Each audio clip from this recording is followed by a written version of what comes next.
guess we have quorum, so we'll get started with today's meeting. Welcome to the first Rules and Open Government Committee meeting of 2023. Is Councilmember Jimenez online? He will be here, so we'll just move forward with the agenda then. We don't have to take roll since we're all here. We don't have a meeting next week, so we won't be reviewing an agenda for the 17th. So the first item is to review the draft agenda for January 24th. And so we'll look at section by section on the agenda. We have meeting notice to start at 9:30 closed session, 11 o'clock, 1:30 open session. That's on page, what page is that? Page 5. Okay, and then we have the ceremonial items and orders of the day, consent, pages 6, 7, and 8. Strategic support, section 3, we have appointment of vice mayor, the audit report from firearm regulation. Nothing for section 4 and 5. For section 6, environmental and environmental utility, we have a clean energy contract. We have drought relief grant program to accept a grant. We have an item on a franchise agreement for material construction demolition. Section 7, neighborhood services, mayor's gang prevention task force. That's being deferred. So I think there's nothing in any of the other items. So that's the entire agenda for the 24th. We'll go to public comment. Right, that's it. Okay, well, back to council, or back to committee. Any comments? Second. Okay.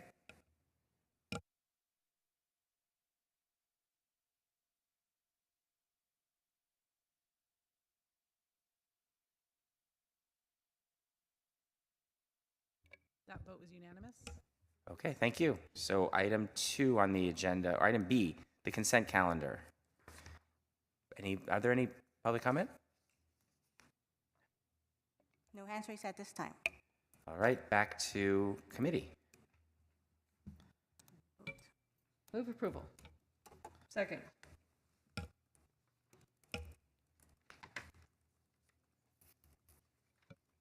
Okay, I guess that item is unanimous. And now we're on to section C, recommendations and approvals. The first item is a biennial ethics review submitted by former Mayor Liccardo. Nora, do you want to introduce this item?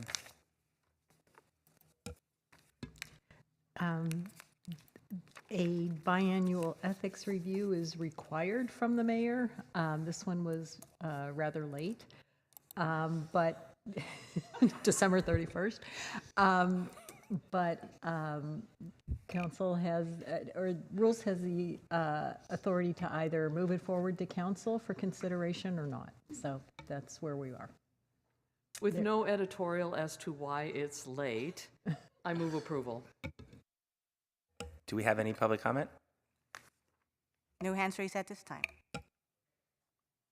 Okay, and as there's an item in here about reviewing Brown Act, and I know that Nora and I have had a lot of conversations about this, so I think it's appropriate that we do that review, have that conversation about how the Brown Act groups are formulated and continue on over time. I think it's worth potentially having a discussion with council, but it may not necessarily require a discussion with council, depending on the outcome of your review. But I appreciate that the mayor's asking for that. The former mayor is asking for that review.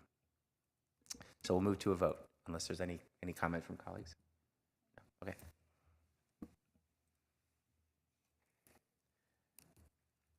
Okay, that one vote was 3-0. Unanimous. 3 with one. Oh yeah, let's skip ahead to item 3 since Councilmember Jimenez is on his way. This is a memo from Councilmember Davis. We'll let her start. Is there public comment on this item at all? Oh, yes. Call in user 1. Oh, no. Kay?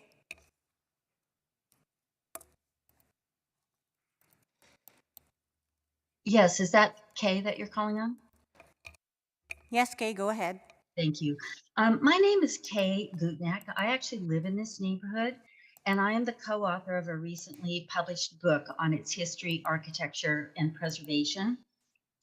I want to give you a little background. The neighborhood is actually located on what was originally a Mexican land grant, bounded by the Alameda on its western and southern borders. And in 1850, the rancho was subdivided into large agricultural estates that were occupied by families desiring to live in a rural setting outside the city, but along a main transportation corridor, that is the Alameda. But after the railroad arrived in San Jose in the 1860s, and industry and population started to boom, these large estates, and also there were many others along the Alameda, that were further divided into smaller residential lots to accommodate higher density housing. Sound familiar?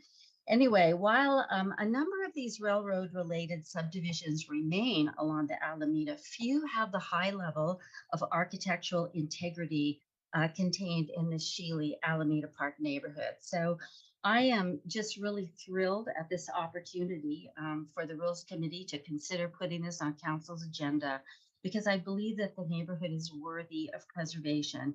It's an example of a time in the development and expansion of the city of San Jose. And I hope that the committee will agendize its nomination for designation as a city landmark historic district. Thank you. Back to the committee. Okay, Councilmember Davis. Thank you, Chair. I first want to thank Kay and her co-author, Krista Van Laan, for leading the charge on this effort. As Kay mentioned, they authored a book about the history of the Shealy subdivision and Alameda Park, and I invite all of you to check it out. I have one of those books in my office. If you would like to borrow it, you are welcome to. The effort to establish Shealy and Alameda Park as a historic landmark district is truly community-driven, as you heard from Kay. The residents of that neighborhood have been trying to obtain this distinction since 2004, so we're getting close to 2 decades at this point, and I think it's time we make it a reality. I have a lot more to talk about if anybody has any questions about this neighborhood, but I think that we owe it to future generations to preserve our history and allow the story of our city to be told, as this neighborhood is a very important piece of that history. So I would move approval. Second. All right, any comments from members of the committee? Okay, if not, we'll vote. All right, that item passes 4-0.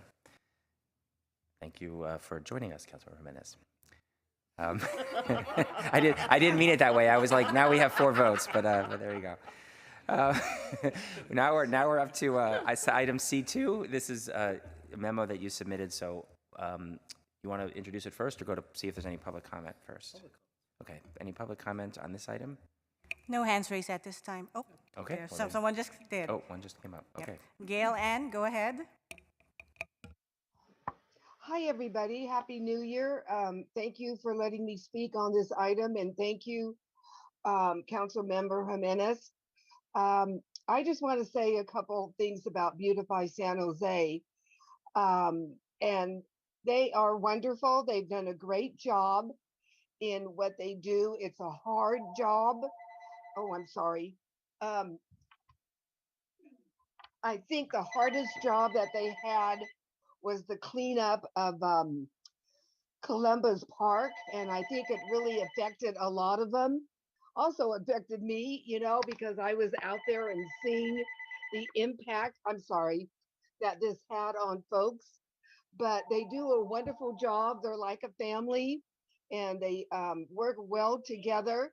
And I think maybe having, a joint meeting with them on big projects.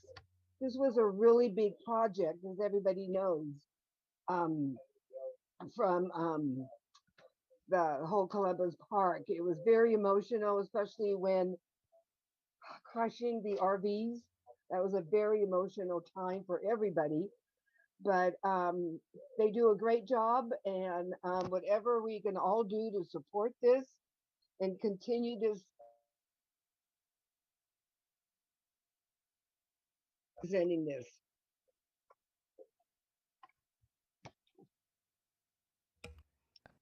Gail, are you finished? Oh, yes, I'm sorry. Okay, we weren't sure if Yes, you cut out. Thank you. Forgive me. Yeah, there was a little audio problem at the very end, but thank you for your Yeah. comment. I think that's back to committee. Go ahead, Councilmember Jimenez. Yeah, thank you. Apologize for being late, the rain. So this, really the recommendation that we were putting forward to the Rules Committee, and this is before I knew I was going to be on the Rules Committee, so it just so happened that I'm here for the first meeting to present this, really is just to direct the city auditor to conduct an audit of Beautify SJ program safety training and employee support protocols. And one of the reasons we decided to do that is we were having discussions with some of the Beautify SJ team, and obviously I've been to some of the encampments, but we know that managing and abating the encampments is really one of the most difficult jobs that we have here in the city and some of the employees take on. And it really is a traumatic job going out there and seeing the conditions in which many of our unhoused communities are living in. It's not only physically dangerous, but I think seeing many of the things that some of the employees see out there and the things they encounter, folks with mental health issues, folks under the utilizing substances that I'm sure we can just imagine what they're on out there, creates situations in which sometimes, quite frankly, in my mind, puts the employees of this city in the Beautify SJ program that work really hard in some of these conditions where they may be susceptible to physical altercations or things of that nature. And so really the point of this memo and requesting an audit, and we did talk to the city auditor about this and how we could frame it in such a way, was really just to conduct an evaluation and audit as to how the protocols in place and how we can better make certain as a city council and as a city that our employees that we're tasking to go out there and have some of these very difficult interactions, how we're keeping them safe. And so with that, I know, Andrea, you're here, and I think there may be a change of direction that we want to sort of take as it relates to the memo, if that's... I would ask Andrea to come down if there's any additional questions. I think what we were going to recommend, council member, is within our human resources department, and then there's individuals in each department, we have safety officers that are pretty explicit about this work. And there's several of us that have spent a lot of time out in encampments the last week as well. So I would echo some of the conditions you spoke about. And these individuals are very specifically trained for analyzing this type of work. So we were going to suggest before you move forward with an audit that we have a more centralized approach in human resources and as well as the safety officer and Parks, Recreation, Neighborhood Services to go ahead and do this work and come back. We would be happy to come back directly to the Rules Committee, but we also have several reports coming to the council in the first quarter of the year related to unhoused services as well as encampment management and abatement, where we could include this work as part of one of those reports. Yeah, and so I ran into John. I was making my way, but I wasn't sure if you were going to speak to it. But I totally agree with that. That's fine with me. I guess I just have some of the questions I had was you touched on is the reporting back. How would that occur, right? And I'm totally open to bringing it back, tying it to an item. When do you think that it may? When are those items coming before us? Do you think in just a few months or more or less? Andrea Flores-Shelton, Deputy MPRNS. I would need to just double check with Omar Passons as to when some of those are scheduled, but I'm sure we can come back, work on a work plan with HR and come back to you probably by the end of the first quarter. Okay, all right. Or end of March. Right.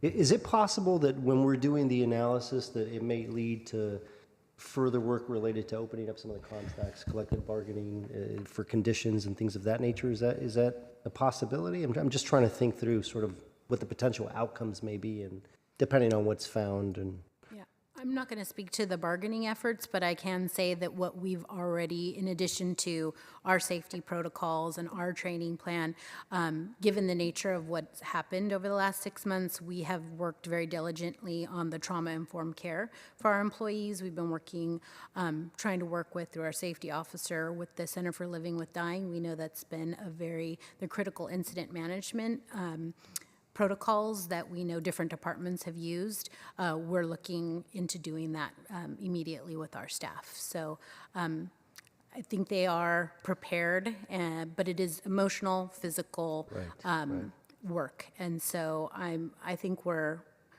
addressing it now, and I think we can continue to look into how community coordinators and different employees across the city are prepared for these jobs. Okay, all right. And I'm not sure if you had a chance to speak to the city. I know Joe's sitting in the audience, but I suspect, Joe, that you probably are, and you're okay with this approach? I mean, it's...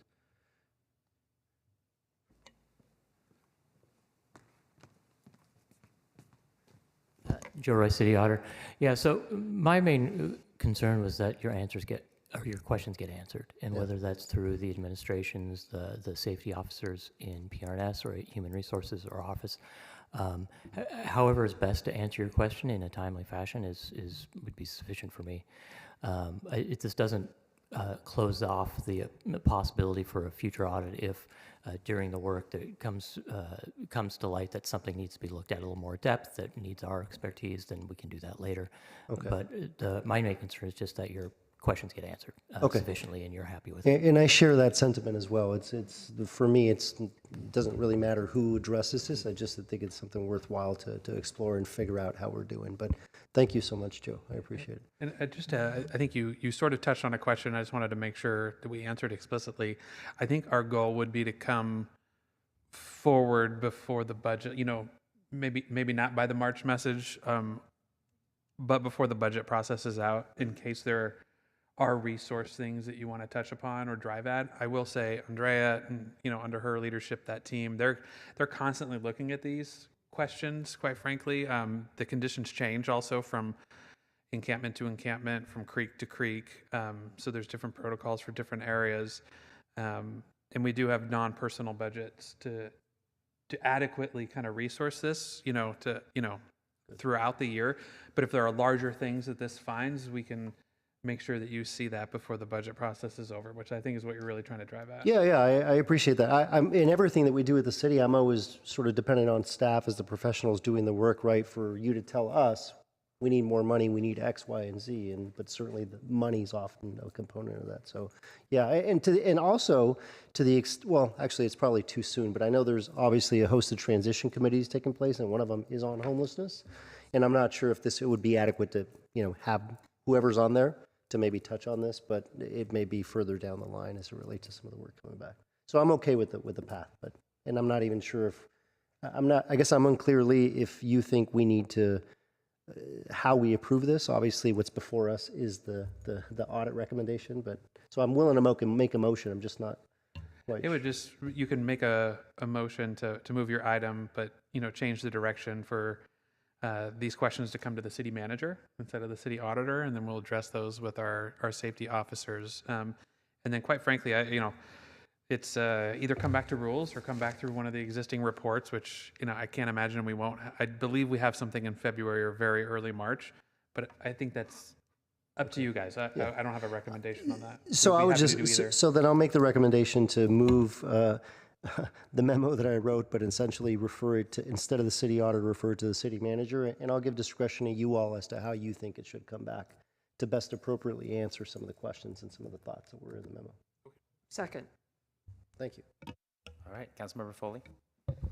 Thank you, and thank you, Councilmember Jimenez, for actually bringing this to light. I think it's really an important issue that personally I don't really think about much, but in reading your memo, I should be thinking about it because it's really important that our staff who are addressing the unhoused at these encampments both have their mental health taken care of and their physical health protected as well. So their safety. So I think I was happy to see this, happy to see it go to either the audit or HR, but it seems to me it might be quicker to go through HR than to have a full audit done because because you're already going through the process to some degree. So I completely support the motion. I am, and Councilmember Cohen and I are involved in the homelessness task force or transition team, so I don't know if it's appropriate to add this onto our plate, but it's certainly something we can think about as we're talking about those issues. Thank you. Okay, any other comments before we move to a vote? All right, let's vote. All right, item passes 4-0. And now we're to open forum. No hands raised. Gail Ann, go ahead. This meeting is almost over with. I can't believe it. I know that city council members don't get a lot of praise a lot of the times, but I'm here to just thank and praise two of the council members. And I want to thank Councilwoman Pam Foley for not even blinking and helping the unhoused in all of her unhoused in her district. I called Scott, her chief of staff, as the rains were coming and said, can you help? Can we go out? Can you get some blankets? I know where you can get blankets. Let's go to Community Sava, get blankets. We got 150 blankets, and Scott and I have been going out, walking the creeks, the Guadalupe, and giving out blankets to all of her unhoused folks in D9. A lot of them live by the creeks, but some don't.